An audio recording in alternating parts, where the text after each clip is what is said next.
Hello, everyone. Welcome to Weekend Rental, episode 113. We are your gaming and geek culture podcast. As always, my name is Ryan, and I'm joined by Andy. Hey. And Biff. Hey, what's going on, guys? And if you enjoy our content, head on over to geekade.com. Check out all the other great geeky-related content over there, whether it's TV, music, movies, video games, and more. You're going to find it all. geekade.com. What's your geek? I think, let's just really kick this one off with a bang. We are announcing new side project for Weekend Rental. We've decided to form a band. We've got the album all ready to go. You guys want to kick it off with Spunky Brewster and the Cum Pool? Just 1, unveil 2, that. 3, 4. Yes. You got any lyrics yet? No. We need more practice, but Yeah, maybe some actual instruments too. Oh, It's gonna I happen. thought it was going to be just beatbox. one that we just do it with all our mouths. Yeah. Yeah, it's like rockapella, but dirtier. We're like the two live crew of rockapella. Oh my gosh. So inside jokes aside, we came up with this wonderfully horrific band idea on our almost annual trip. It didn't happen because of a thing that happened last year, but we got to go to Milwaukee in between the last recording and now for the always fantastic Midwest Gaming Classic in downtown Milwaukee. It's just a big retro gaming convention thing that happened again. It's fantastic is what it is. Good. Yeah. 8-hour drive. No blizzard. First time ever in the 7 years I've gone. There was a part of me that thought it should always stay in November because of that reason. Except that would eventually bite us in the ass too. Also, It happened once. that would be a problem. Yes. Maybe not as consistently. Although May should be better, but Yeah, never but know. I feel like they're dicking us because that Friday night's the very last day of April. So that's going to be the day, it's like, the rest of the week can be fine, but it's the last day of April. So we got to get a terrible blizzard on your way down because that's how April works in the Midwest. Yep. Yeah. I don't know. It was fun. It was weird to be around that many people. They took precautions, vaccinations were required, that sort of stuff, masks encouraged, but a lot more people turned up than I guess I was expecting. I really thought crowd attendance was going to be down, and it was, but not really on Saturday, which is always kind of the main day. It's like a Friday preview night. Saturday's the big shebang. Sunday's another almost full day, but it winds down. But Saturday, from noon to, 3, that place was a damn zoo. It was crazy. I was very surprised with turnout. Yeah. I think that was kind of my hesitation. Not that I'm a crowd person, but my hesitation to even going this year was it's not going to be well attended, which translates into lack of arcades and lack of vendors, and it just wouldn't be that exciting. You'd kind of be walking into this big hall with nothing in it, and that was the opposite case. I was really surprised with turnout, and there was probably fewer vendors this go around, but there was still plenty of arcade stuff, plenty of pinball stuff. The vendor hall was, I would say, big enough where I would even say more pinball stuff than ever. Yes. Sadly though, the trend of the arcade cabinets diminishing it at that show continued, which is a bummer, but yeah, if you're an arcade enthusiast or a pinball enthusiast, that was the best year by far. Definitely. Yeah. Especially since, all the vendors are there trying to push their new stuff too. Yeah. So that's, almost probably a third of the whole section seems like it's, new pinball machines. Yeah. It was a little bummer for me. It was nice that the NES maker group was there, but it was a little bit of a bummer for me in the vendor hall to see that some of those people that are there, hawking their stuff, I don't know that Retro USB has ever been there, but there's been some other companies that have been there doing homebrew and things like that. That their presence just was not there this year, which was kind of a letdown, but I don't know. Ship to Shore vinyl, that was cool. Cool new edition. I liked the fact that they finally removed the stage for the music outside of the vendor hall. So you could just peruse that in peace, and the poor vendors didn't have to get bombarded by whatever's happening behind them. I thought that was a great setup. It was cool that they did like some American, some wrestling thing. Like they had a wrestling event going on mid-show. It felt a lot more cohesive on that main level. And I liked that. I think sadly though, as a result is like their insistence to keep that second level, like corridors of fun feel. Like they put so much emphasis on making that upstairs area like the lively hub that I feel like it was just a detriment to like that back corner that they just they almost buried it more than they had any other year, which kind of sucks for the people who put time into that. But yeah, it was still fun. Yeah, if it was any other year, I would probably be more upset that there wasn't a ton of arcade stuff there. But I've done a lot of that already this year, so it was right. Yeah, our trip to Galloping Ghost kind of scratched that itch. Yeah. Yeah. It was good. So the big release for pinball, I thought what was that? Godzilla? Was God that awful. That's what it was. Oh, it's great. So every year, if you haven't been to MGC, they release kind of Stern releases a big pinball every year. And I think even Jersey Jacks, they put one out every year. They've done like the Willy Wonka, some really nice, expensive stuff. But I mean, we're talking like $9,000 to $10,000 for a base model pinball machine. So yeah, so this they are year's selling them to release arcades, not shoppers. That's for sure. Unless right, you're really exactly, rich. exactly. And actually, Friday nights you can tell the big players easily. Like they come rolling in, hair slicked back. They're not looking at any video games. They're not looking at any systems or arcades. They walk straight to the pinball and they whip out their checkbooks and like they're just buying $10,000 pinball machines, which is just crazy. It's crazy. But yeah, this year was Godzilla. I wasn't a big fan. Andy, you were. Andy loved it. I kept finding the dead zone, and I've told these guys multiple times. The whole thing was a dead zone. Yeah, I literally played a game of Godzilla where every ball came out of the chute and went straight down the pocket, and I didn't get to. It never hit a flipper, nothing. And that was my third and final game, and I walked away from that thing so pissed and defeated. But Andy is apparently like a savant at this. I also had some of those problems. I think they have a really shitty design where it like out of the box it like shoots right into like a magnet. So there's already like some sort of variance that can happen, which is kind of nice in some regards, but it also sometimes just falls right through the pit. But I did see Fargo has it already too. Oh, up at Gastropub. Okay. Oh, yeah. I forgot that they've got that whole setup at the Gastropub too. Yeah. Which is mind blowing because that closed during COVID. Like they literally announced it was closing, and then like a month later, they're like, "Just kidding, still open." So the Gastropub by you, yeah, the Gastropub by Arc. Oh, the billiard Treasures. place. Yeah. Okay. So they added a whole wing of pinball. I did not know that. Is that coming from the Fargo Pinball Company? Okay. Yep. Club. Yep. But which is not a thing anymore. Well, they're an organization. They just don't have their own house anymore. Right. Right. Yeah. Sure. And I mean, that's probably where a lot of these pinball machines go to, is like those type of groups, right? Where they. Right. But. Yeah. But you said it was a good game, right? Like you actually got into expanded gameplay and like challenges and. Yeah. I mean, there's a lot of like the key is like destruction of the bridge and the buildings and stuff like what Godzilla would do. So it kind of affects, at least on the premium ones, you know, you get the cheaper base models and it doesn't do all the cool stuff. But yeah, there's a way to get like 6 or 7 balls on the board at the same time. It's pretty fun.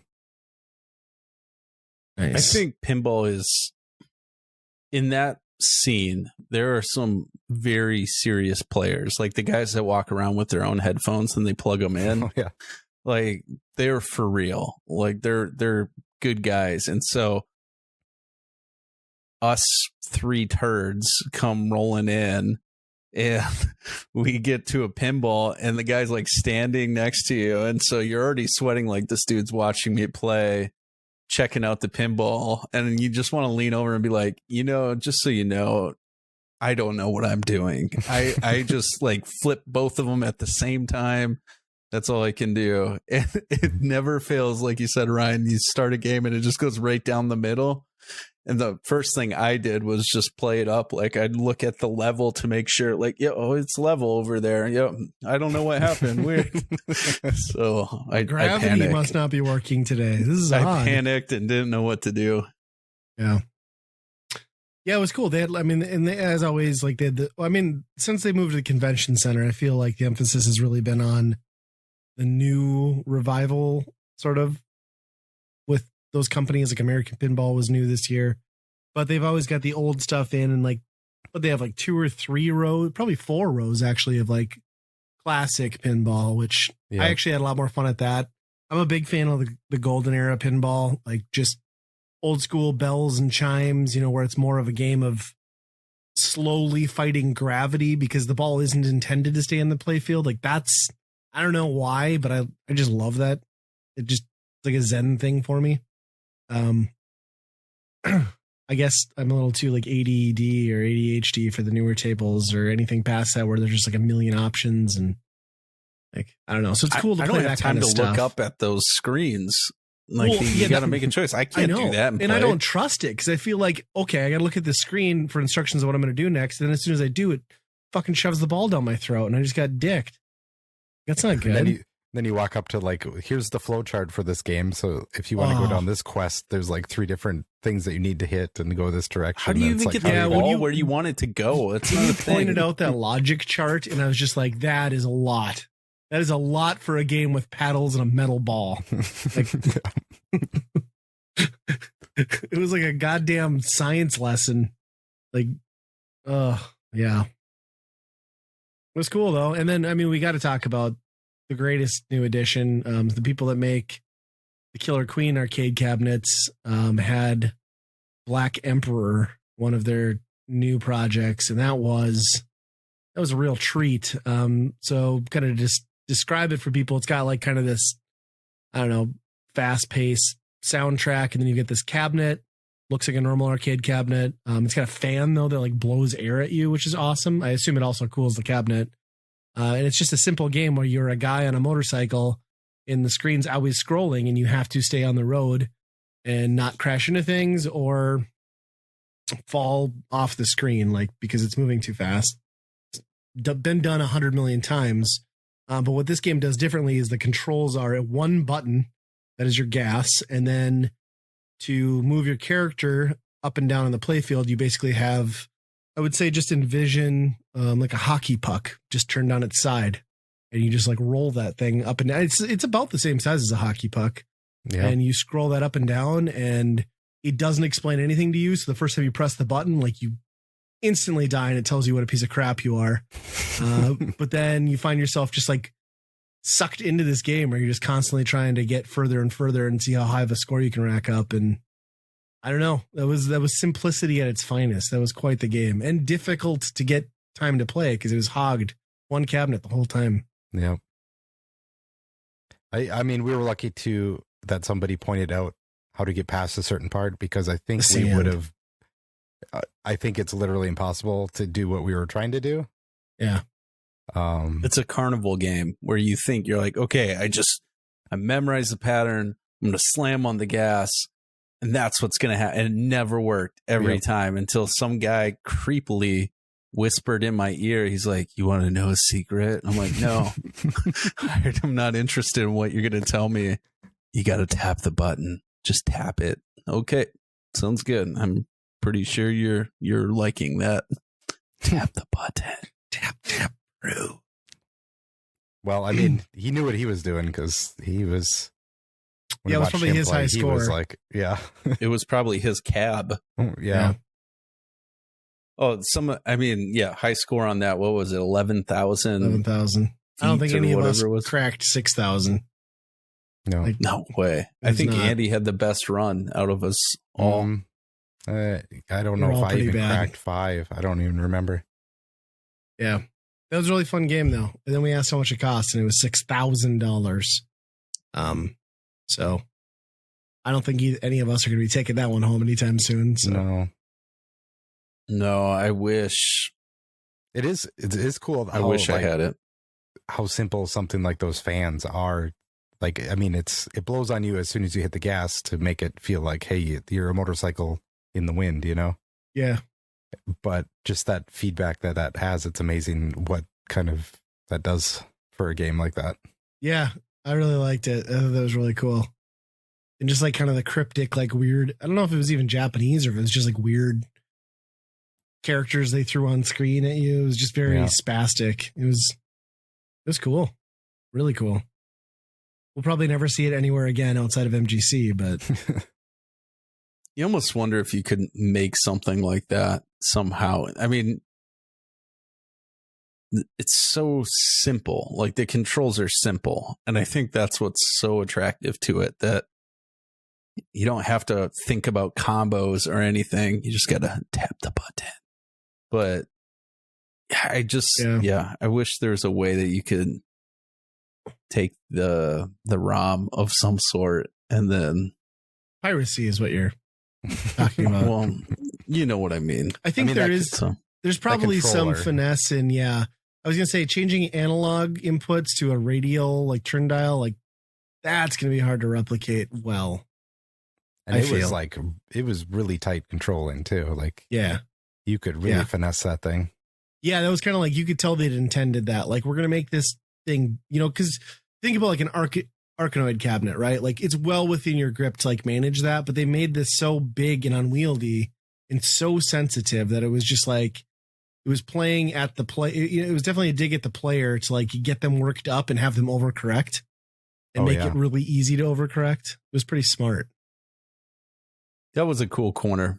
Just all the Killer Queen stuff, the giant Killer Queen tournament that was going on. And then to have that kind of right next to it. And then there was another one that used the Killer Queen characters next to. Yeah, was it like zombies, I think? Yeah, where the goal was very similar to the motorcycle game, but to run as far as you can as things are chasing you. So that one kept glitching out and crashing. So clearly not as fleshed out. No, but definitely they put out some pretty good stuff, some fun stuff. Yeah, I agree. I could see all of those being a bundle on the Switch, like a 3-pack would be great. Yeah, that'd be nice. I'm kind of bummed out that I'm like really intimidated by Killer Queen now, because I feel like anybody like if you're on the team now, it's just like know your role now, and it's like when we first played, it was just like, what the hell? How does this game work? And everybody was trying to figure it out at the same time, and now it's a totally different thing. Not anymore. Justin and I played so much of that in our. Well, you were in the arcade with us for a little bit at that first MGC, but you left like at a reasonable time. And Justin and I, because we snuck into the after party that year, because this was before they had the VIG, so it was just supposed to be like all night closed vendor hall if you brought an arcade cabinet. And it was like free booze, free food. Justin and I just kept drinking and playing Killer Queen. We played for like 4 hours, just like, probably not 4 hours. It was like a good 2 hours. We were with like just these random people and staff, and we're just like completely shit-faced out of our mind. It was like the greatest night. Oh man, I have such good memories of that. But that was great too, because like you said, nobody knew how to play Killer Queen at the time. So everyone was just like losing their mind over this cabinet. And and then I woke up feeling real bad the next day. Walking around a vendor hall. And I shit you not, I woke up in bed fully clothed with a Miller 45 still in my pants pocket. Unopened can. Oh, wow. I didn't hit the vendor hall on Sunday that year until like noon. I don't think Justin even got up. He just stayed there. That was a bad year. I mean, it was a fun year. It was rough though. Oh, real rough. If I did that now, I wouldn't be able to drive myself home on Monday. It'd be pretty bad.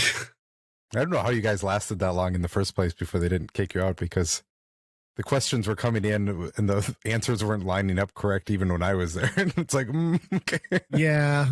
Well, it got to the point where the one guy, like we got so drunk that we couldn't really like make cohesive stories.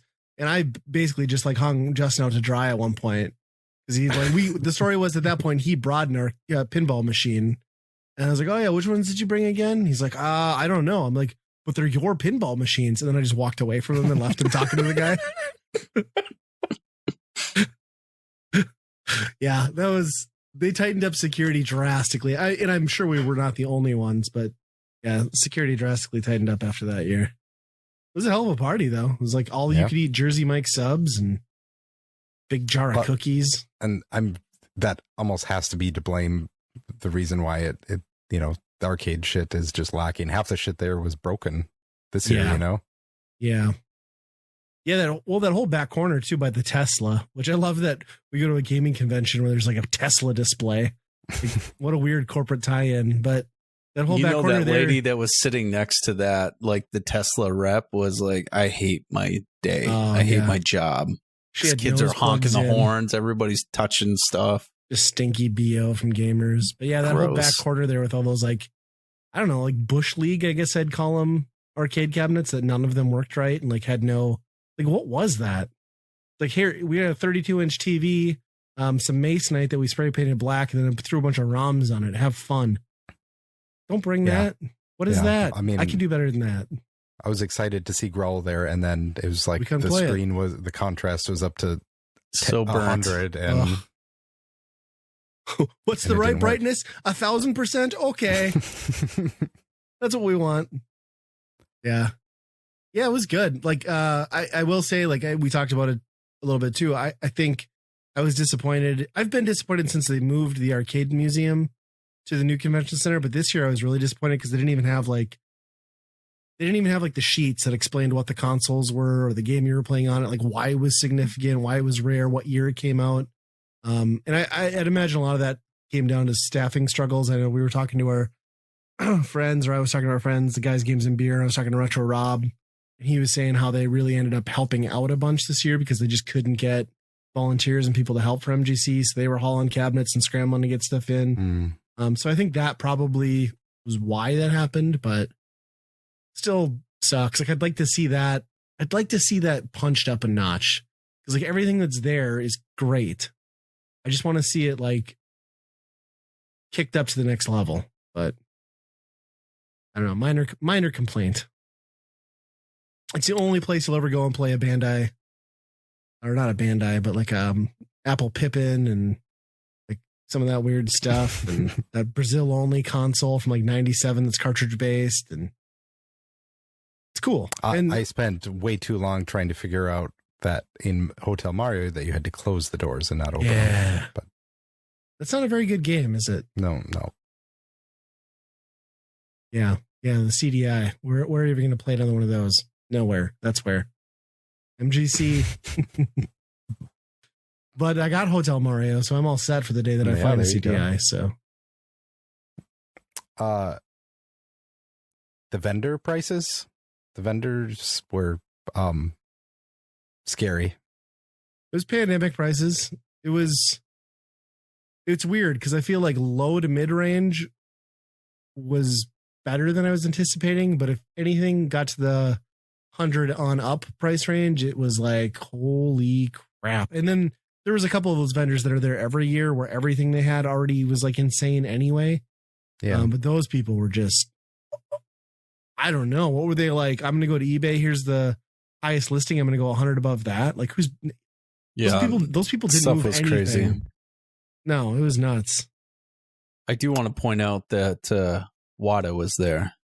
So that's a big deal. Not only was Wada there, but Wada was at every vendor's table damn near. At any time I went to a vendor and they had on their table Wada games for sale, I just started walking. Like, nope, not looking. It's not worth it. I already know what your prices are going to be. If you're selling that shit, I'm moving on. You just kind of want to walk up to them and, oh, what's in here? And just break the case open. Was this not what you're supposed to do with that? I just wanted to be like that guy from Family Guy. You know this is fake. You're a big fat phony. Like, these prices aren't real. You're a phony. Yeah. God, it's frustrating. Yeah. And once again, like the overabundance in the last 3 years the last three conventions of TurboGrafx stuff is staggering.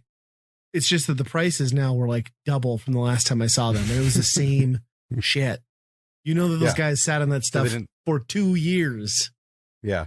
And that they're going to sell at double now. Yeah. I don't know. It was something else.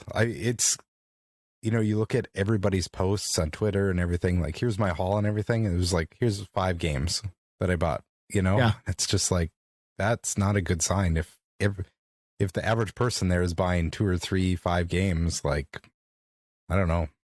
I did the math on it. And with what I brought home, what I technically bought myself, things that people didn't pick up for me or give to me, I outright bought 2 games. And then with my ticket, I guess, I technically bought a 3rd game.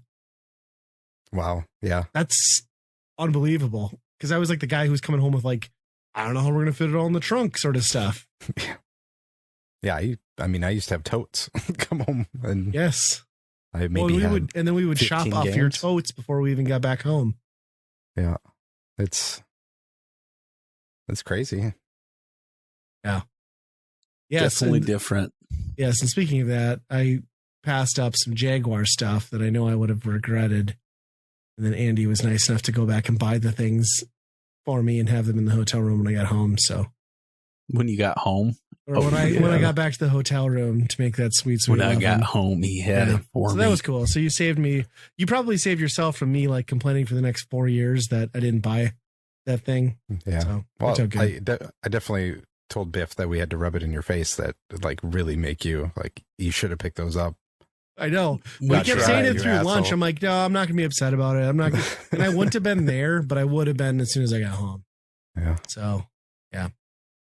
But you see, you kept on circling that like you come around and then you're like, all day. No. And then you go back around. Oh, it's not there anymore. It's not there anymore. I'm like, well, if it wasn't a big deal to you, you sure are making it a big deal.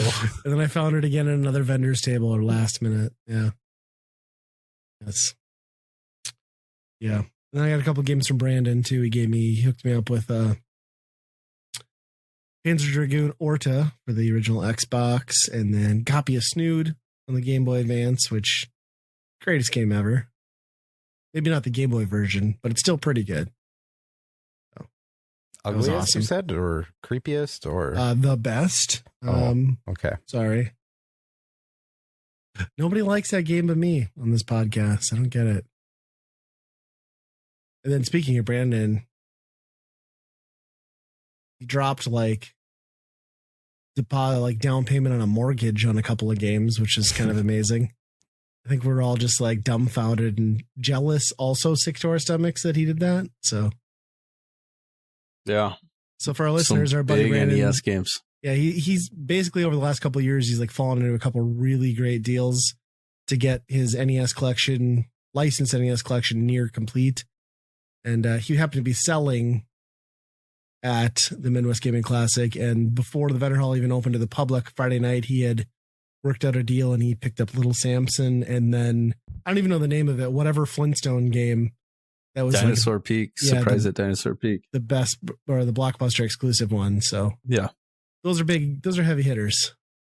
Of the ones he needs to get yet, those were way out there, like price wise. So, but you got a deal. Traded some stuff. Still threw a lot of cash at it, but pretty amazing. Yeah, I mean, and I will say, if you're going to throw a lot of sale. Yeah, no kidding. If you're going to throw a lot of money at one game, I will say Little Samson is at least one of the best NES games. So you get that. I mean, it emulates well too, but still, if you're going to have it in your collection, it's a great game. Yeah. And then none of us really bought much at all. Some NES homebrew. A lot of homebrew. To put it into perspective, like there was a Panic restaurant for $200 and it was just literally the shell with no chip inside of the cartridge. Yeah, I forgot about that. I got so pissed off when you told me that. Like my blood was boiling. When I saw it the first time, I was like, $200? I'm picking that up. And then like small on this like Post-it, it's like, no, it's just shell, no board. So you almost want to like buy it and then walk around and be like, hey, sir, I just want the board. I'm not interested in the shell, and see what someone would do. Oh, man, that cracks me up. Yeah. I mean, I guess it's a good label upgrade, I guess, at some point, but it's going to lead to piracy, though, and that's the part that pisses me off about it. They're charging $200, and someone's going to dupe somebody else on eBay with that, and that pisses me off. Yeah. Let's talk about something that will make us happier. Smoked meats. Oh, yes. Docks. Smoked meats. Docks. Smokehouse. In our hotel. The official restaurant of the Weekend Rental podcast. Yeah, we switched hotels this year, and we literally had a door. Official. Yeah, we literally had a door from our hotel to this glorious meat heaven. Oh, man. We only ate there twice. Open. Yes. We only ate there twice as opposed to like 6 times. Good, though. Twice was good. It was almost not enough, but it was good. The turkey. Oh, God, the turkey. The second one was dangerous, though, because we got there and the meats were falling off the table. Yeah. On what was available. And because once they're out, they're out. The board and crossing them off. I know. I was like, if turkey hits that board, I'm going to cry. That is fact. Yeah, then they lost our reservation that first night, and like I called it. I'm like, I left for 30 seconds to take a piss. Are you telling me in the 2 minutes immediately following me putting in the reservation, you called my name? I don't think so. Whatever.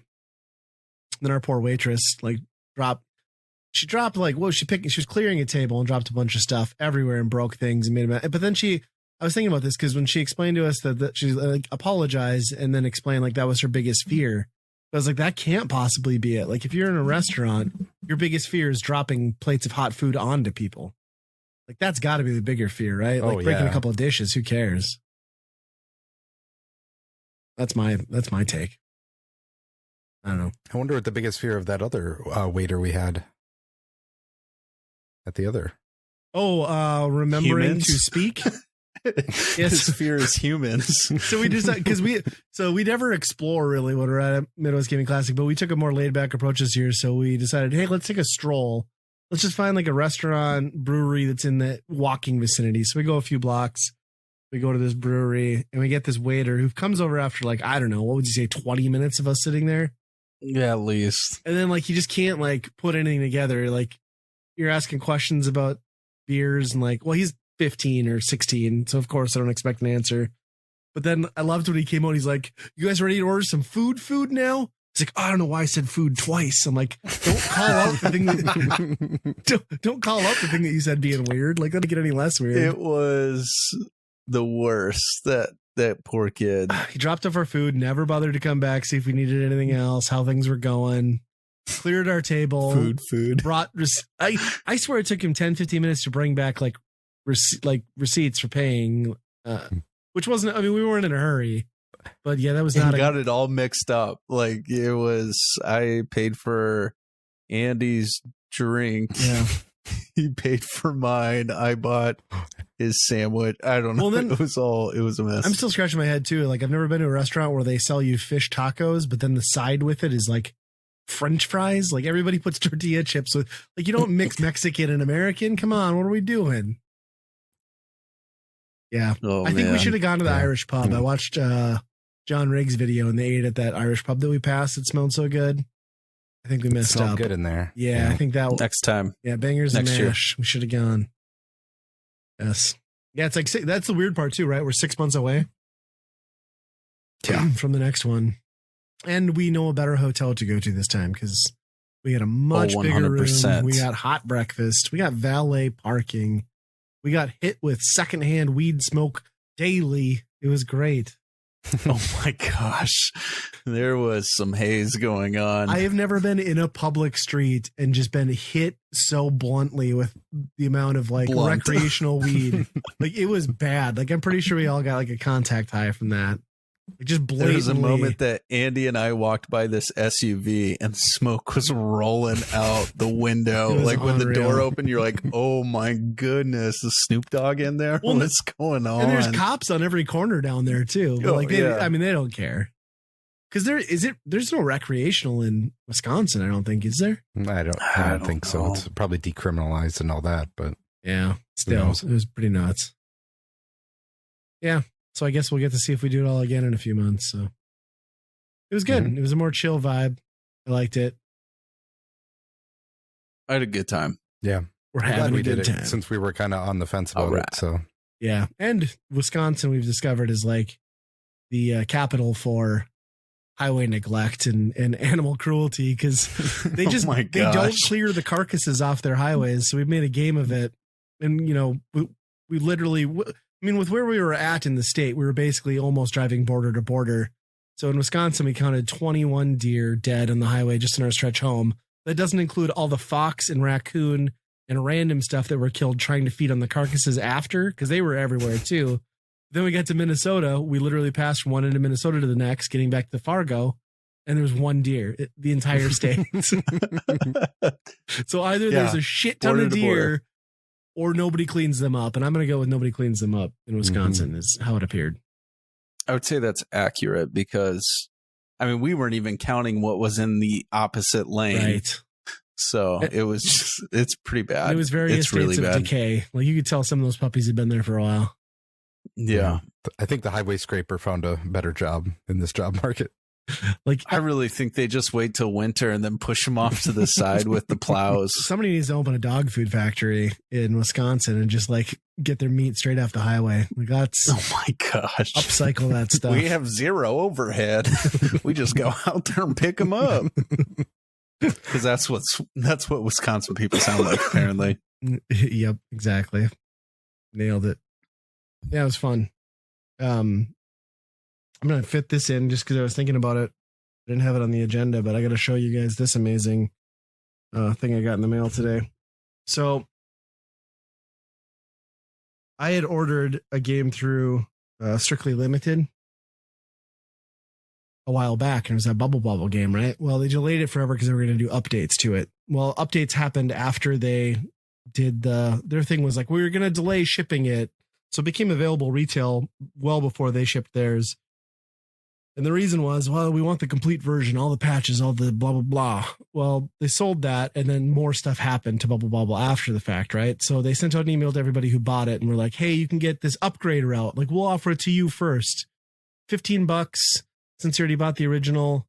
You can get the new version, like the Baron. It's called The Baron is Back. Bubble Bobble 4 Friends, The Baron is Back. So I'm like, sweet, that's a good deal, right? I'm going to do that. I got an envelope today. I bought this like 6 months ago. Here's what they sent me.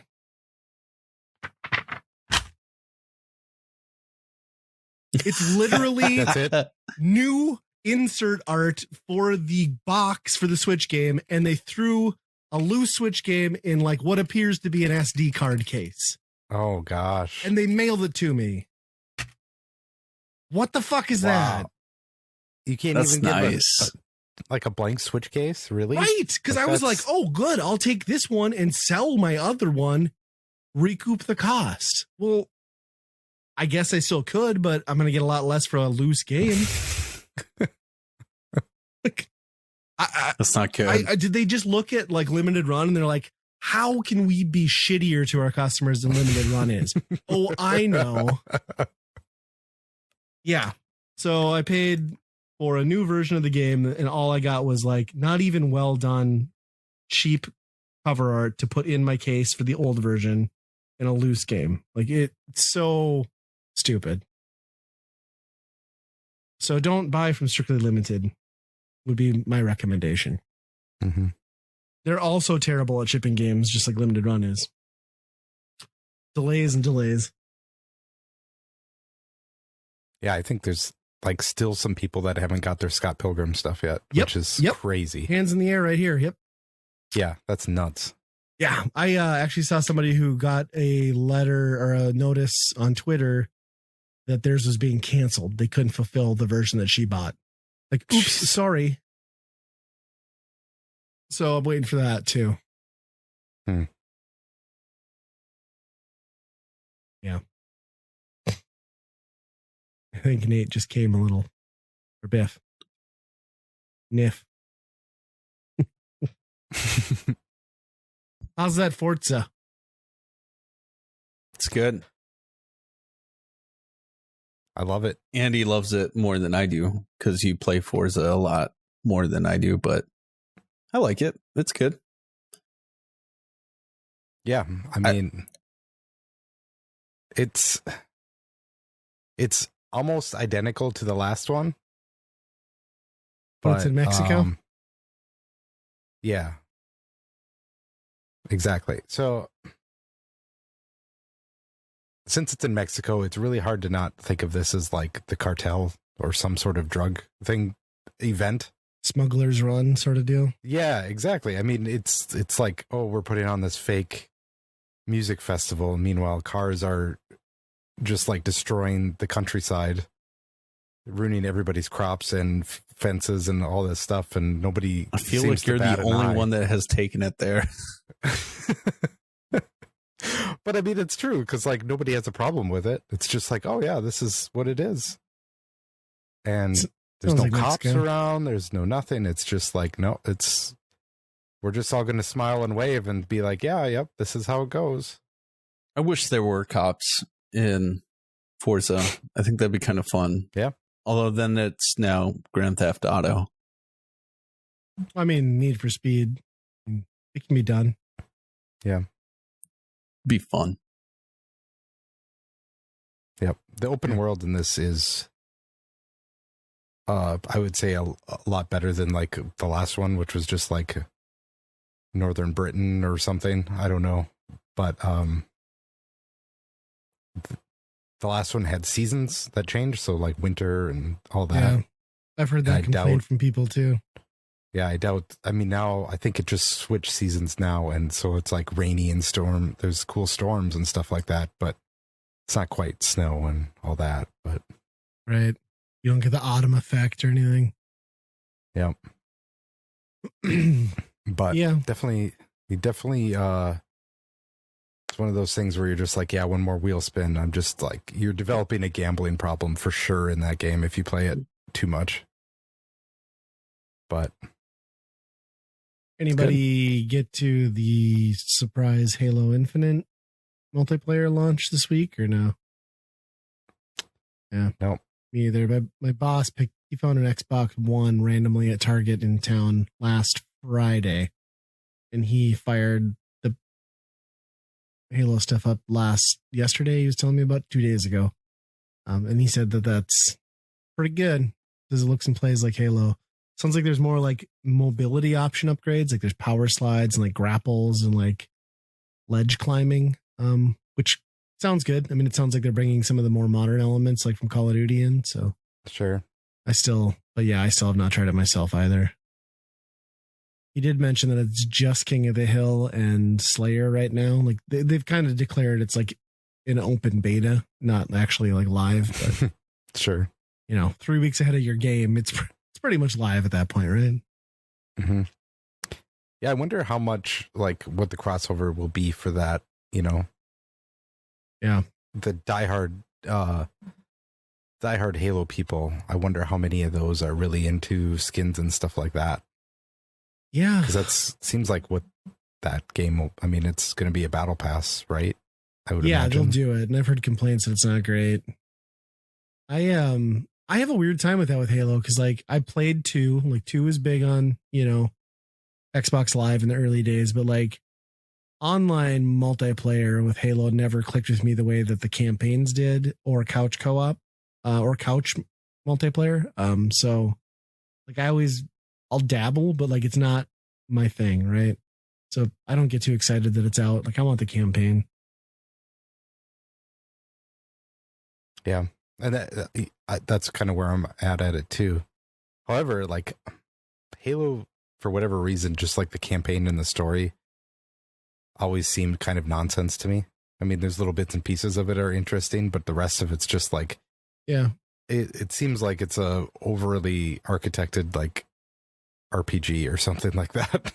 Yeah. I mean, it gets a little in its own head, but I more so like the way it just drives like, maybe not the narrative. I mean, the narrative's okay, but like I just like the way it drives like progression and like here's this new area, here's this new thing, here's this new challenge. Like that was always really engaging for me. And then you'll go from like super narrow corridor stuff to like open, tank areas, and I don't know, it just always really hooked me. I think 4 had a really good campaign, which I didn't quite finish. I need to, and I haven't played 5. So, and then I saw that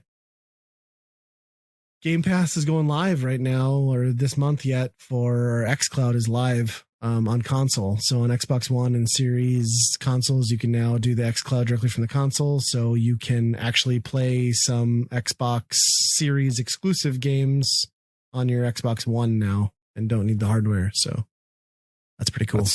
That's pretty cool. Yeah. Yeah. It looks like, I haven't gone into look and I haven't updated my console yet, but like it looks like it will just be another blade within the Game Pass section. It'll just show the cloud. So I'm excited about that because like the idea of not having to wait for a download to play some of that stuff. Like I saw Ori was one of them, I think, and be nice. Pretty cool. Yeah, it'll be, even for the stuff I want to play and download, it'll be nice to just boot it up right away and then have it download in the background. Well, maybe that probably won't work, but maybe it will. Either way, at least if you can try something out without any download, that's kind of nice, Yeah, and if it works well enough that you don't have to bother downloading it, even better. I mean, time will tell, but I thought that was pretty exciting. I really think like they're doing a good job of making their machines less relevant, which I think is the key to their success. Because I mean, I like the ecosystem. Like I've always liked the ecosystem. Like the ecosystem they built into their boxes is what made Xbox great. It's live, it's live. It's Game Pass now. It's, it's some of their exclusives. So it doesn't matter what I play them on. Yeah. I mean, I'm a really big fan of like the guy that they have running it. Phil Spencer. It just seems like, he says all the right things. Obviously he's still a businessman. He's going to do the good things for the business when opportunity is, but yeah, it just seems like he has a level head on like where the industry's at on everything. And like, somebody asked him about NFTs and he's like, I don't know really what, blah, blah, blah, blah. But it seems like right now it's just out there to, take advantage of people. Yeah. Well, every other company is just like, well, we're looking into it. Yeah. Yeah. One, he was out, he was banging that drum this week, and he was also out there in the press this week, really pushing and kind of like condemning the industry for like their practices on preservation. And like, he's like, no, we've got to look at this differently. We have to keep previous gen games alive and running, which Microsoft is good to an extent, but still not a poster child for like really getting that. But at least you've got somebody who's running one of the biggest players and saying like, look, this is important, Yep. That's super interesting because the way he said it was like, hey, you can take an old CD and put it in a CD player and, it'll work. Right. But I don't know if that necessarily plays to, a console that needs different code. But I mean, we're got to be getting there, right? Like there's got to be the Spotify of video games, right? Where everything should eventually be held under one thing and it just works. Yeah. But yeah, to your point, like I guess clouds is a solution, right? You'll have to have people dedicated to, yeah. Okay. Speaking of that, I'm just thinking of the universe tie-in. Did you guys see that bonkers like Warner Brothers Smash Brothers game that's coming out?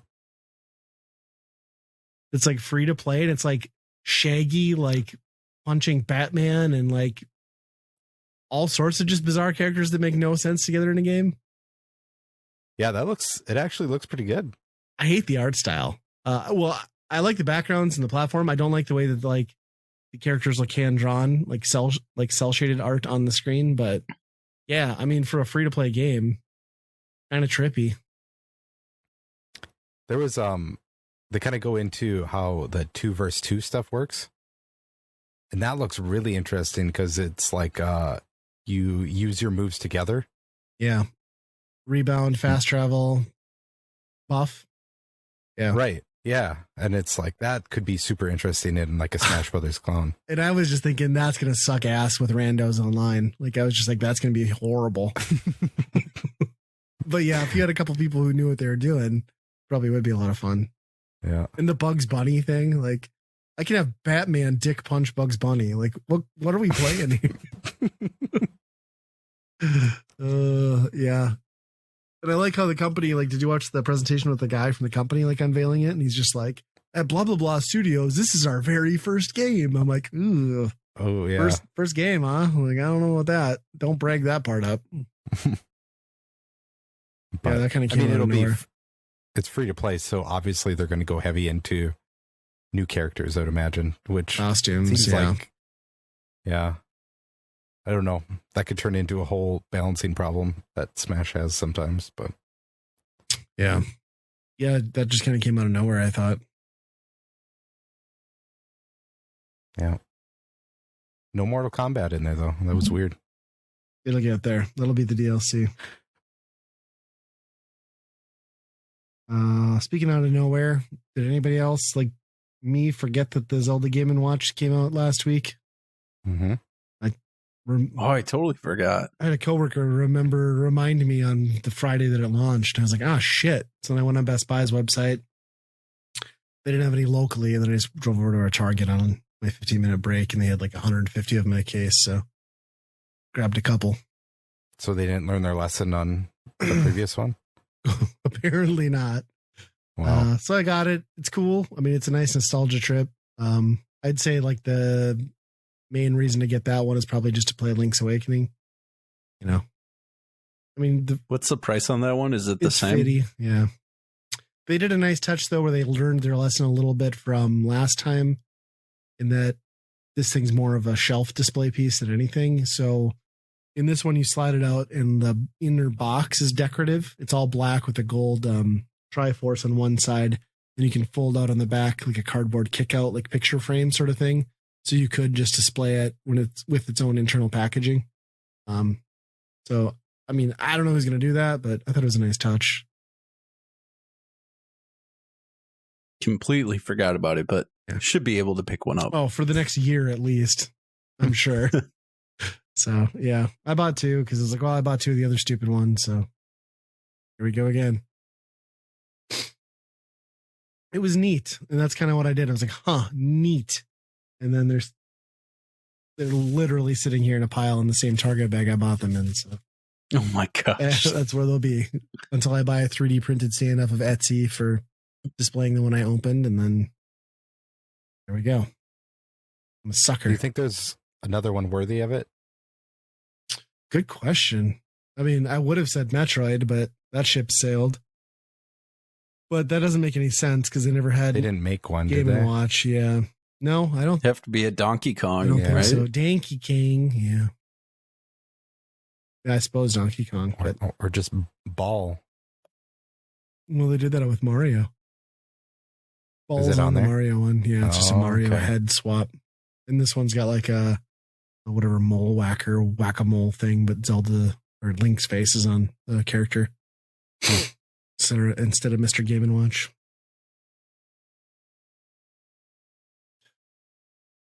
Yeah. You got some Nintendo stuff, Andy. A game that you love very much. Oh.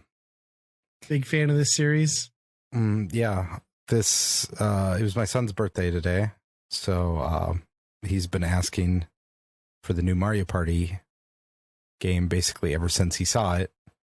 Because one thing that a couple of my kids really like is just watching people play mini games on YouTube, and it just drives me nuts. But so this was, I think, his first real experience with playing a Mario Party, you know, from start to finish tonight. And he seemed like he liked it, but the other one that is into the mini games, he didn't really like playing the rest of the game, which I totally get. Yeah. And for those who don't know, like, this is kind of like a remake of certain boards from 64 and GameCube. The good ones, pretty much, or I should just quote the good ones.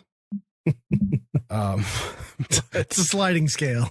Yeah. I will say though, like we played a 10 turn and a 5 or a 15 and a 10 tonight, and it's the most fun I had in a Mario Party in a long time. Like, ever since like the Wii one and then the Wii U one, and then they've just made these things like, why would you do this? I know you're trying to change up the formula, but you did it wrong. You know, it's like it's simple to know that this is not the direction to go. But anyway, this one seems to be like, okay, you like those old ones. Here's the old ones. But I haven't played enough. It seems like there's only like 5 boards.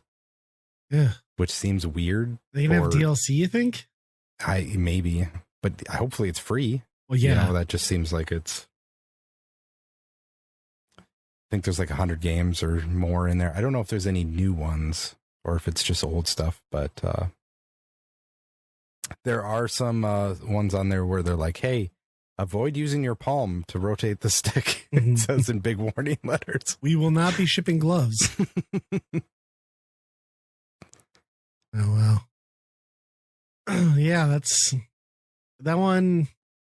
I haven't heard much. It's weird for a first party game to come out for anything Nintendo where it's just kind of like thud. And I feel like they've had 2 of those back to back, which has been that Wario game and then this one where like nobody's really talking about these ones, you know? Mm-hmm. And I don't know if it's like the combination of the fact that like they're just sort of like not the top tier properties or the fact that the next gen is really booming and the Switch is just horribly aging. And I think people are forgetting about it. Like Dread got the fanfare, but like that's kind of been it in the last few months. Yeah, I wonder, but I mean, that's that's a good point. I mean, Metroid isn't some revolution on it either. It's not like Breath of the Wild it was to Zelda, but I don't know. I think the staying power of the Switch is like, I think it's dropping. Like, I really think they need new hardware if they're going to keep people around. It's tough, you know, it's tough to go back to some of that. And I think the novelty of, well, I can play this AAA game on the go has worn off, you know, and especially with xCloud and that you can do the same thing on your phone with newer games. So, yeah. And the Steam Deck now, if that ever comes, I got my email. It's delayed further. Thanks, Steam. Yeah. When do you think we'll see that? Steam Deck? No, the new Switch? Nintendo hardware.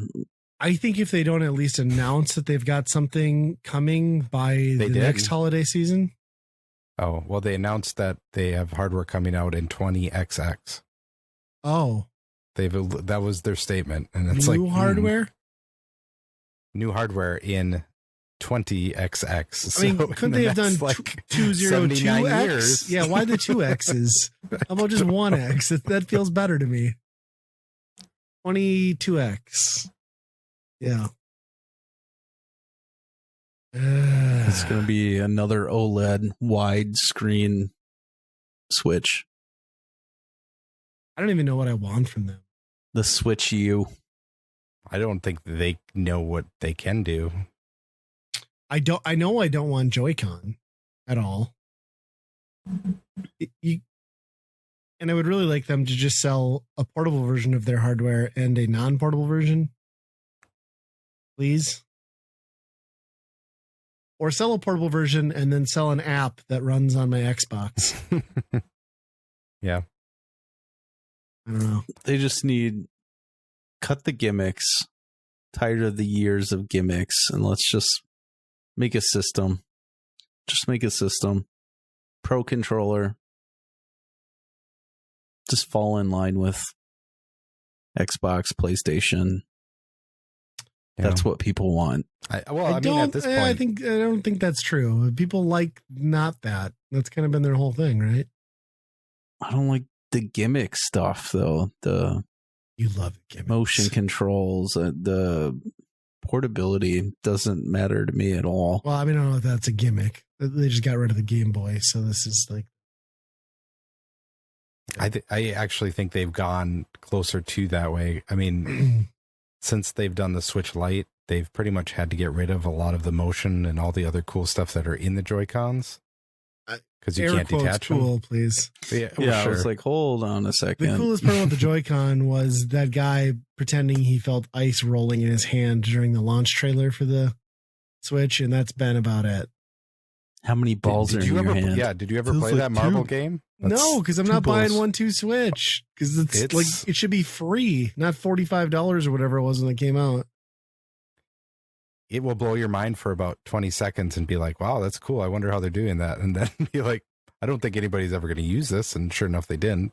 Here's how they could have made that much more effective and sold way more Switches than they already did is you get a cock sleeve that you hook one of the Joy-Cons to, and it's a video game with a woman stroking your peener, and then you just feel the hand going up and down your shaft.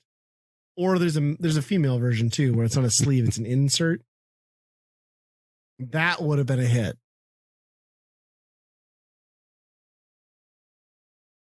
You guys are looking at me like you don't want one right now, but I know you do. I was looking up pre-orders where I could find one. It'd probably be made out of cardboard, and I don't want any of that on my day. It's going to be called 1-2 Love You Long Time. If you looked. Yeah. Yeah, the cardboard version. You got to make it first. Collector's edition comes with a jizz rag. You just mop it all Oh up. my and you're done. gosh. With the soundtrack from Spunky Brewster. Yep. Yeah. We're going to be making our millions off that one. That's the limited run soundtrack edition. On vinyl that will never be able to get issued and shipped. Yep. Ugh. Yeah. I just like the Switch has become such an afterthought to me. You know, it's pretty much turned in. I mean, I guess I'm not surprised because I feel like every modern, I'd say ever since the Wii, the story is the exact same for me where I get their new hardware, even the Wii U, and I'm genuinely excited about it. And then all it turns into is my first party exclusive machine. And that's all I buy. You know what I mean? Like I'm not going there for any other reason. Mm-hmm. And then the first party exclusives for the Switch have just been really not great over the last 18 months. I mean, I know there's some bangers in there, like, you know, the Dread and stuff, but like there hasn't been a lot to really get me excited. I'm playing ports and I don't know. And the indie excitement, you know, the indie hype train fell off of that pretty hard. The fact that they can't curate their store for me to find decent indie games is bullshit. And just kind of sick of it. And the fact that they added 64 games to the virtual console pisses me off. Ooh. Yeah, that's Did you end up getting the Animal Crossing thing? Yeah. So both of my kids downloaded it. My daughter loves it. Plays it constantly. It's like her favorite thing is decorating homes for people. So yeah, definite win around here. And she finally figured out she got Tom Nook's store thing opened up in the campground to build. So I love that she's already picked up that like Tom Nook is a horrible crook of a human being. She's like, he said you should build a campground. And then when I built it and I had to pay him, he said, look what I made. I was like, yeah, Tom Nook's a real bastard. Like, so she gets pissed at him. I'm like, yeah, welcome to the real world. He's kind of a crook. He's a greedy landlord. Oh yeah. So she's been excited because like they've bought a few packs of those reissued cards for Animal Crossing. So now she can invite people to her island to stay at the campground and trade with them and like do little knick-knacky things. So been popular. Ryder, my son, has not gotten far enough into the game to he mostly just likes visiting her island on occasion and like I don't know, they trade turn like I tried to explain to them like the turnip game, but I don't know anything about it myself, having not played it. And they like were trading turnips between each other, which I feel like is not how that's supposed to work. And then they were mad that they didn't get a bunch of money, but I told them to watch a YouTube video. So yeah, it's all about finding the exploit in that. Yeah, that's what I said. I was like, I think you wait for the right time. I'm like, just watch a video. Somebody's got it. Yeah. So that if you've got kids like mine who want the DLC, I mean, I would have spent $50 anyway to download that twice.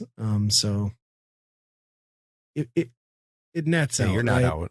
Yeah. No, and the Genesis games are nice, and I've played a couple rounds of Mario 64 and stuff with my son, so it's fine. Yeah, I liked how you said that kind of almost like you were embarrassed, like Mario 64. Yeah, I wasn't proud of it. Played some Mario Tennis. It was all right. Played some Sin and Punishment, which is always good, but yeah. Yeah. Nintendo. Yeah, I don't know what they do. No. I mean, it's Nintendo. They'll set the world on fire again in another. If it's Nintendo, so if they keep with their track record, the next thing they'll do will be not well received and bomb, and then everyone's gonna be like, they should just quit making games, I do all the time. And then in 6 years, they're gonna come back and like they're gonna be king shit again. So it is what it is. You can't rush Nintendo. They're gonna do their own thing. Yeah. Speaking of king shit again, so you guys see G4 actually relaunched officially? Like they've been back for a while. They like full on relaunched like on Monday or Tuesday. Like Attack of the Show is back, X-Play is back. Like they have a fucking studio. They're interviewing like the Mythbusters. It's like bonkers. I don't know what they're doing. I don't think it's on TV anywhere. I think they literally built like a proper media production, television quality company, and they're exclusively doing it themselves through live streams on the internet and like YouTube and Twitch and stuff. Like it's what IGN and those companies do, but taken to like the ultimate level. It's kind of impressive. Nobody else is excited. I don't know what that is. You never watched G4 back in the day? No, never watched G4. Oh my God. It was like the world's first video game. So I feel like I should be excited, even though. Yeah, it was like the world's first like video game focused cable network. Was that the stuff always playing in what is that video game store? GameStop. I think GameStop has some of their own stuff, but maybe. Oh, yeah. They had like Adam Sessler, Attack of the Show, Olivia Munn. No, the sorry. Screensavers back in the day. It was like split between like techie computer stuff, reruns of Cops, and video game stuff. And they used to do some pretty good documentaries. Like it was very well done and ahead of its time. Like the culture had not quite gotten there to make that sustainable though, and that's why it went away. And they've kind of brought it back. They brought in a bunch of new people. They kind of grabbed. They've got people from the podcasting world, the Twitch world. They've grabbed talent from YouTube. You know, we got like Gerard, the completionist, is one of the hosts. Adam Sessler's back.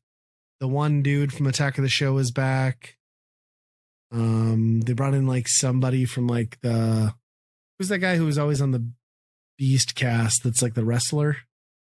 From like Pee-wee Harmon, WWE or one of those. Like he's a host. Xavier Woods. Sure. Yeah. So yeah, it's pretty cool. I watched some of the launch. Then I started watching like I think it's called it's not Attack of the Show anymore. It's like Attack something, and it's like a live production, like podcast interview style show. And they had Adam Savage from the Mythbusters on there. It was pretty interesting. They were interviewing him, and it was like explaining moon dust very in depth, which was something I hadn't given that much thought about. But yeah, it's exciting. They have to get some cops on there though. That's I always known them for that too. It was like every time you turned to what's on G4, cops again. Shit. Right. And that was the best part was like when they went live with the launch trailer, like, so the countdown happens, like you said it for YouTube, you know, and then it counts down to, and then like it opens up and they're like, G4, it's back. We're back, baby, with our biggest show. And they like spoofed Cops. So it's like people get like two cops get out of a car and they like open a container, a shipping container, and like someone's been squatting in here. And it's like a G4 logo and like piss bottles and like a video game console. And they're like, wait, what's that? And it's just like Adam Savage and not Adam Savage, but Adam Sessler and then the guy from the Attack of the Show were like running away. But like Adam's so old and not of shape that he's like hobbling and like crippling to get away from the cops. So yeah, they totally like leaned into that right away. It's good. It was pretty good. I'm excited. I'm curious to see how it's going to pan out for them because it's kind of weird to watch it like when they're doing the live events and the shows on YouTube because like they straight up have downtime. They're like, we're taking a break. Like this is like the commercial like plug break, and they'll like zoom out and there's a countdown in the corner and everything. So I don't know.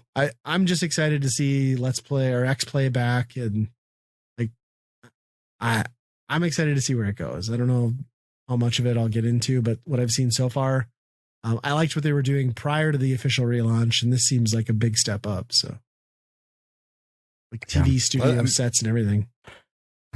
That's really cool, but I wonder, how that will pan out, considering, like, when they were doing it, they were the only ones doing that shit. Yeah. And now it's like there's a billion people, including people like us, doing this shit. Yeah, it is tough because it's like we live in a very, like, I want my thing now in a very contained format. And they're kind of like, no, we're going to put this live thing on. And granted, they're parsing it out and putting clips out later on YouTube. But yeah, somebody threw a lot of money into this, though. So hopefully it pans out. They just need to get Olivia Munn back on to shove 18 hot dogs in her mouth at one time. And so, nobody else remembers that. Yeah. She did her X-Men movie, and I don't know if she's done much after that. So she was also in the Spider-Man movies, right? Like, or one of them. Oh, okay. I didn't know that. I don't know. She was kind of like a one-trick pony on that network. It was like, haha, she's a dumb whore. And like they would laugh at her, which you can't do in 2021. Yeah, that right. Whole thing would not last. How about you put on a maid uniform and jump in a pool of mud like a pig? Okay, that's good for cable. I don't know. She probably get a good job at Activision. Oh yeah, yes. They treat the benefits there very good. They treat you with respect. Even if you don't respect yourself, right? So what dirt does their CEO have on people where he's not fired at this point? Their stock is like down like 30% or something. Well, I mean, they're coming up at the Wednesday end of the fiscal year. People are probably wanting their bonus, right? Probably like March is probably their fiscal year end. Yeah. You ride that train until it comes off the tracks, don't you? But I mean, the board usually would fire them if they had any probable cause, but they're standing behind him, and it's something to watch. But yeah, it doesn't make a lot of sense why they would do that. But well, didn't that Borderlands like CEO guy like drop a USB thing with like porn and confidential company information off at like whatever night themed restaurant that is, and he kept his job? So yeah, but I think he owned the company or something like that, so he could just be like, he could be a massive tool. Okay, yeah. So this is publicly traded and all that stuff. So it seems like every other corporation that handles something like this, if something catastrophic happens, it lands on the CEO. That's why they get paid as much, because they are supposed to take the responsibility for pretty much everything, but not here apparently. Yeah, it's pretty disgusting, like what happened, allegedly. And what also kind of saddens me, which is less important in the grand scheme of things, but what bums me out a lot is like their acquisition of Blizzard and how they took like one of the greatest, most loved and respected like developers and like just flushed them down the toilet with them and destroyed their company culture in the matter of like 4 years. Yep. I could give a fuck about Activision, but I mean, and I feel for all their employees, but like it also sucks that like I'll never probably look at Blizzard the same way again. And I don't think most people will. No. Well, a lot of the key people are out of there. Right. Some of them are actually rotten, and some of them have left because of this, in outrage of it. And all the good ones, I think, bailed pretty early on anyway. So, right. It's just the amount of mismanagement of, all this sexual harassment stuff comes out, and then they're like, okay, we're going to take, women seriously. And they promote a woman to be a co-leader of Blizzard, I think it was. Mm-hmm. And she ends up resigning shortly after. Come to find out, she's not getting paid the same amount as the other male co-leader, and it's like, well, everyone knows that's one just job. That's just how life works. Sure, but you can't have a vagina and make the same amount as somebody else. Come on. like if that was your PR stunt to promote her in the first place. Yeah, you get botched that it. part right. Yeah, you had one job. Like, get the pay. If anything, pay her more. Right. Yeah. Well, and it's California is taking a suit against them, right? Like, is the big thing now? Yeah. The state is like, now this is like gross negligence. I think federally now too, they have an open investigation or something. So I don't know. It's weird. That guy's been their CEO since 1991, which is crazy. Like when you think of Activision in 1991, right? For 30 years, that doesn't. Yeah. CEOs these days just bounce around. You get like 3 years somewhere and you go somewhere else, or you resign and then come back somewhere else, or you get a scandal and you show up someplace else. Yeah, that's bonkers. And like, I don't know, like it blows up a lot, I think, because people are vocal in like the video game realm, because people have active presence online just by nature, more so than most. But it's not like this doesn't happen in every massive company. Oh, for sure. It's just weird that like there's so much more publicized with these video game companies in the last few years. And maybe because of like the medium too, like maybe it always was more of a boys club because, gaming wasn't for girls up until about 10 years ago, right? Like you can't be a gamer. So there's probably some of that holding over, but yeah, I think it's more indicative of like a cultural problem on the whole. Oh, for sure. I think, and at the same time, a lot of these things are just like the world moves so fast that they're just like, yep, it's a problem now, but next week you'll forget about it, Right. But yeah, that's true. Seems like this one keeps popping up. Yeah. Not good.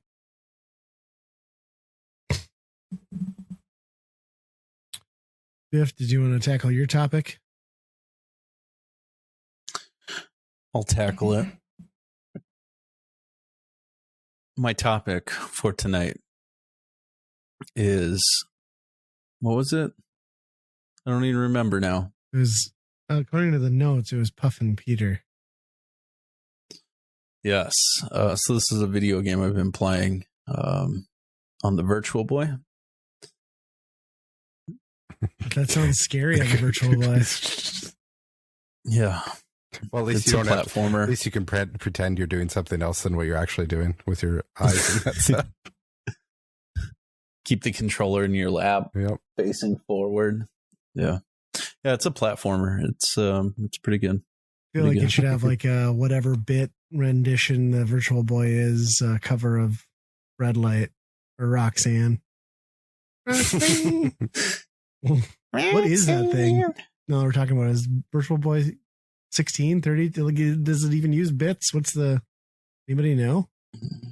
I have no idea. Nobody's ever cared enough to figure it out. I don't want to look it up. I'm sure it's been answered. I wonder if it's like 16 bits. It's got to be Game Boy shit, right? Mostly Game Boy. Probably, right? I don't know. All right, I'll look at it. You look up how many bits it is. This is important. I'm gonna tell you how many bits. Bits. I need to know them bits. So fun side tangent about music. So I was in the vinyl section at Walmart the other day because I was just walking through, and they had like a bunch of clearance stuff. So they got this thing from Culture Fly, right? The people that make like the blind, the random surprise box things. 32-bit. 32-bit. Good to know. Wow. That's pretty powerful. That's PlayStation. Yeah, I would have not a surprise. Yeah. And so I walking through, and like on the clearance rack in the bottom is this like Guns N' Roses Appetite for Destruction thing, right? Like collector's edition vinyl box, it says. It was like, oh, okay, clearance. So I scan it with the Walmart app. It's like $15. I'm not a big Guns N' Roses fan, but for $15 I'll buy Appetite for Destruction with whatever else comes in this box, right? So I look up the description on the website, and like supposedly it was supposed to sell for $50 on Walmart's website. Shows a picture of the album and everything. So I buy this thing, I open it up, I get it home. The vinyl collector's edition box doesn't have vinyl. It came with just CDs. No, it came with a koozie, CD coasters shaped like the CD for Appetite for Destruction, a block that holds the vinyl you don't get, and a flag, a poster flag of Guns N' Roses to hang on your wall. I'm like, you must be the only one that purchased this. I have to be the only sucker. $50 for that? Right. Wow. I'm pissed that I paid $15. I'm going to take it back. I'm like, I don't like Guns N' Roses enough to use any of this crap. I was just going to listen to like one playthrough of Appetite for Destruction and call it good. But that's incredible. I think it's ballsy to call something a vinyl collector's box when there's no vinyl in it. Maybe the CD thing was vinyl. Okay, that's true. Maybe the coasters were vinyl. Yes, you might be onto something. Yeah. Got to read the description of what's in there. Have you tried putting that on your turntable? That's specifically why I Google or looked it up on their site. But they duped me. Bastards. Yep. What I should do is just like randomly package that stuff up and just send it to someone. Like just find a YouTuber and just like send it to their PO unmarked. Just a little note. Yep. From my crap to yours. / sign it / Enjoy the vinyl. Big fan. Oh, I can send it to Metal Jesus Rocks. Your buddy /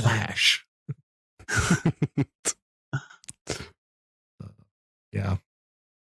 That's that's pretty bad. Yeah. Well, it would piss me off less if it wasn't so deceptive because it was in the vinyl section and the box is literally the same shape of vinyl record would come in, but it was like 3 inches thick. So it's like clearly the record is also in here, right? No, not. Bastards. I'm just glad they had a David Bowie one too. That I'm like, I'm not a big Bowie guy. It's like I hemmed and hawed at that one, then finally put it back. So thank goodness I did. So people. Well, is this a podcast? Because we're not gonna. No, this is a podcast collector's edition. It doesn't come with the podcast. No, right?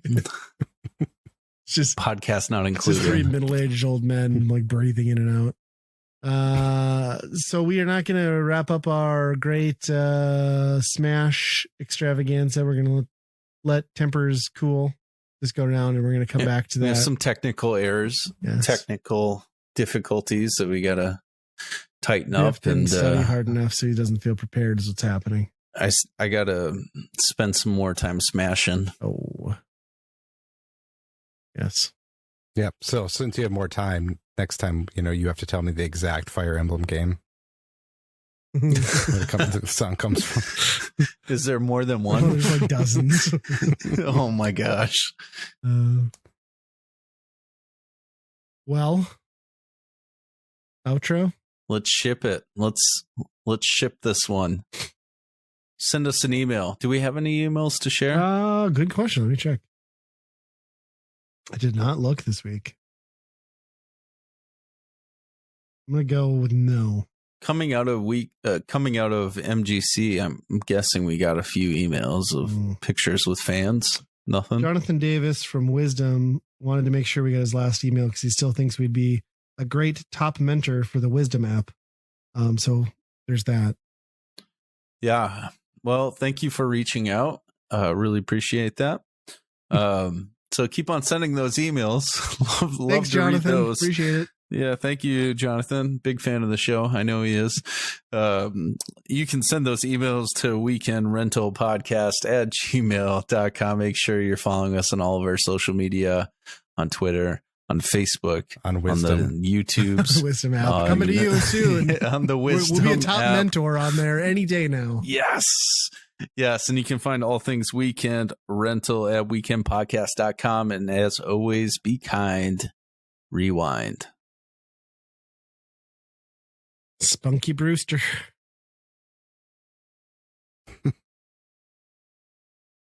Fill me up, buttercup.